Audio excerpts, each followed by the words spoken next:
You're watching The Early Bird.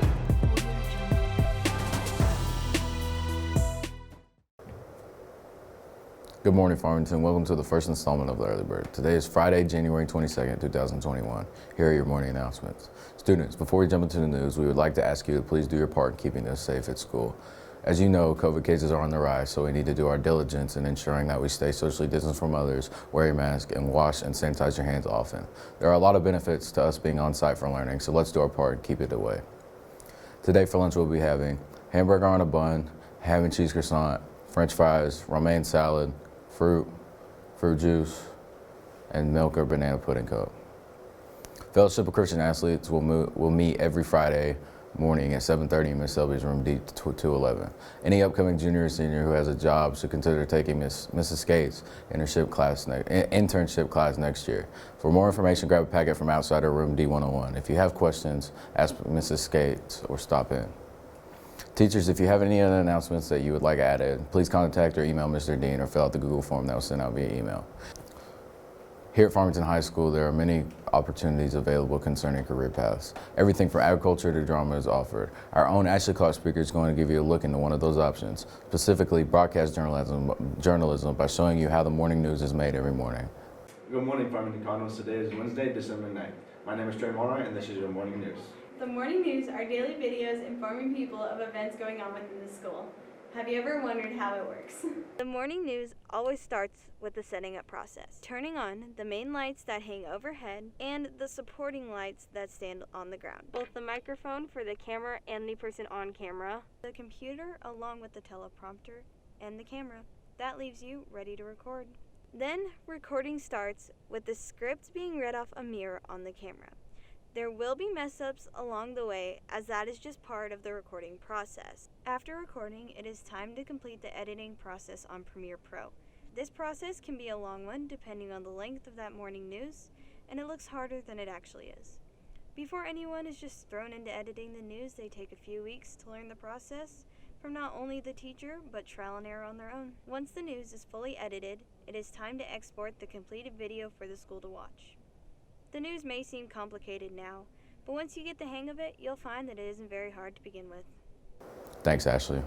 Continuing on with specialized classes, our own Angela Clampett has another look into one of these types of classes, East. A class to give all learners the opportunity to tell you what it's like to be in East. East is a class to give all learners the opportunity to have relevant, life-changing, and educational experiences. When being in East, you get to work with different technology. You can work on computers depending on your project. There are also 3D printers, VR headsets and equipment, drones, cameras, 360 cameras, video cameras, and lots more. You have access to use any in your project. Your project can be anything from building something, making a video, working with your school, and getting involved in the community. There are many opportunities in East. You can gain experience. Being in East helps you become your own innovative self. Thanks, Angela. And now here's a look at Farmington's 4-day weekend forecast with Marcus Clevenger in the Farm Cards Weather Center. Thanks, Cooper. Good morning, Farmington. Here's a look at our weather for the next 4 days. Today will be partly cloudy with a high of 54 and an overnight low of 30, and there will be an 8% chance of rain. Saturday will be sunny and with a high of 50 and an overnight low of 39. There will only be a 6% chance of rain. Sunday and Monday, there will be a little more wet. Sunday will be partly cloudy with a high of 59, overnight low of 45, and there will be a 52% chance of rain. Monday, we will have a 76% chance of rain with a high of 55 and an overnight low of 32. That is our next 4 days of weather from the Farm Cards Weather Center. Back to you, Cooper. Thanks, Marcus. Turning our attention to sports, here's Ashley Clark speaker in the Card Center with the latest and greatest in sports. Thanks, Cooper. The Farmington basketball teams will be back in action Tuesday night when they travel to Gentry to take on the Pioneers. The JV girls will start the action at 4 o'clock, followed by the JV boys, the varsity girls, and finally the varsity boys. The games will not be broadcasted by Farm Cards Live due to COVID concerns, but we will send out a link as soon as we get one from Gentry. Now, we have a story about boys and girls basketball teams and how their seasons are going so far. Marcus is going to talk to Mateo Carbonell about the season, and Josh Brown will be talking with Mazzy Carlson about the girls' season so far and their goals for the rest of their season. I have junior guard Mateo Carbonell.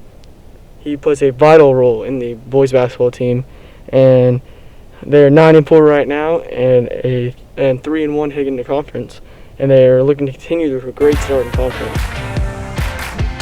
So far this season, it's been really good actually. You know, we came out with a good couple wins. You know, got a couple losses, but I feel like those losses made us learn from our mistakes and try to grow as a team and make sure we go all the way through the season, winning as many as we can. Now we have an interview with junior guard Mazzy Carlson. She plays a vital role in the girls basketball team. The team is 11-3 right now and 3-2 so far in conference. They're looking to continue.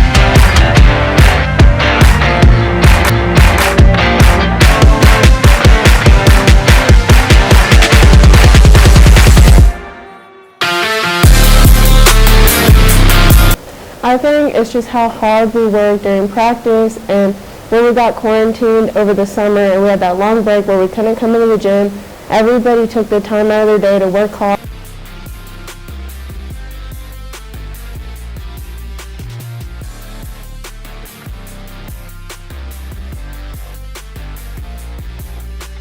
League is always really hard, and every opponent has their own strengths and weaknesses, and I think if we just push hard against them and just work hard, we can do it. In some football news, last week ended an era for Farmington football as head coach Mike Adams officially retired. Our own Katie Cater brings us up to speed with his retirement. 2020 has brought a lot of new experiences and a lot of disadvantages, including the COVID-19 pandemic. Now adding one more, as head coach of Farmington for the last 18 years, Coach Mike Adams steps down for retirement. If one thing's certain, he impacted a lot of people during this time. It's all about working with kids, learn to adjust how to treat your players as individuals and mold those individuals into a team. Adams' success at Farmington was not limited when he passed his success down to his athletes and students. Can't pick out just one highlight, I think. I think the thing I'm most proud of is up to this point I've got 24 of my former players are now coaching, and that gives me a lot of satisfaction knowing that the things I've taught will continue to be taught. I've had a great group of kids here. This is where both my sons played for me here. There's different things I want to do. I just want to spend some time mainly with my family. I've got 5 grandchildren that I hadn't spent a whole lot of time with, and I'm looking forward to do that. I think it's a good and bad thing.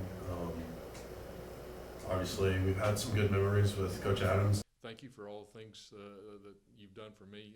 Again, thank you for all the hard work the kids I've coached have put in. It comes from all of Farmington when we say thank you, Coach Adams. This is Katie Cater, and back to you guys in the news. Thanks, Katie. With the season cut short last year, Cardinal track members are pumped for this year's season. Also, first-year Cardinal coach Greg Pears is pumped up as well for this year's season. We will now have Lance discuss more. The COVID virus, in other words, shut off the track season last year. And also things that have happened in the track program is new coach on the girls' side, Coach Pear.